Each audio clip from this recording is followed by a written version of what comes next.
Recently, in the Bong area of Rahim Yar Khan district in Punjab province in Pakistan, a temple was vandalized by a group of people for the simple reason, the entire thing erupted after a underage, I think 8 to 10-year-old Hindu boy urinated in a seminary.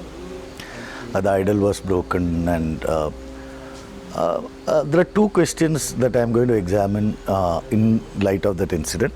As soon as this happened, the government of India summoned the envoy from Pakistan and lodged their strong protest against this whole desecration.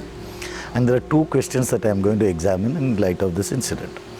One, the first question is, of course, I agree, before I get into the questions, I completely agree that every nation, secular nation, should condemn and question this whole process of desecration, and that condemnation is in place. But having said that, I think there are two very important issues and questions that needs to be addressed, that needs to be asked in light of this incident and in light of Government of India lodging its protest. The first question would be, what are the secular credentials of the Government of India in terms of asking this, in terms of lodging its protest? And the second question is, or the second issue that I would be addressing is a comparison between how the Government of India and the Government of Pakistan. And here, when I am talking about the government, I am not just talking about the government in power, I am also talking about the entire governmental machinery, including the judiciary, reacts to such discrimination towards the minorities. Having said that, let me start by addressing the first issue. The present government of India, the present party, the party that runs the Government of India, has established itself based on an act of vandalism. This is, nobody can even dispute that. Everybody knows how the present ruling party, which runs the Government of India, the rise of the present ruling party was essentially based on an act of vandalism, where people from the very same party, including the president of the party at that point of time, were involved in bringing down a mosque. And not just any mosque, but a mosque which has had historical significance. This ruling party,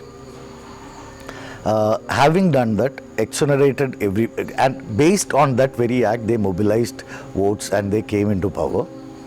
And they have since then resorted to attacking mosques, attacking innocent minorities, lynching, public lynching, attacking churches, accusing Christians of missionary activities, and in all kinds of activities that go against the secular fabric which the Constitution of India mandates.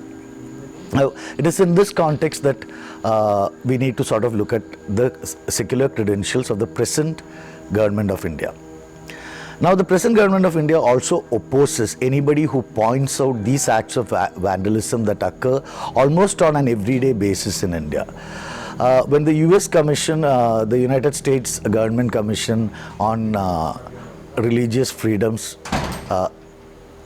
put the Government of India on dock for the way the Government of India has been treating its minorities, particularly Muslims and also Christians, the Government of India protested very violently. First, I think it is a duty. I'm not saying that US is beyond this thing. US racism is very well known. The very fact that Edgar Hoover had ordered the assassination of Fred Hampton, and racism and all of these things are very well known. But the point, that is not the point. The point is that it is a responsibility of any nation, any state which claims secular credentials to question lack of secularism anywhere else.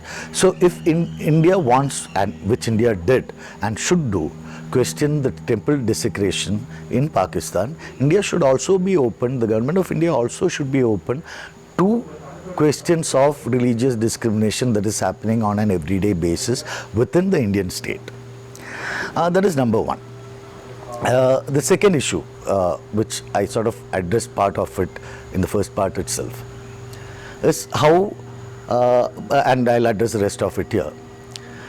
After the vandalism that brought down Babri Masjid, the government of India started, and the Indian courts started treating it as a property issue.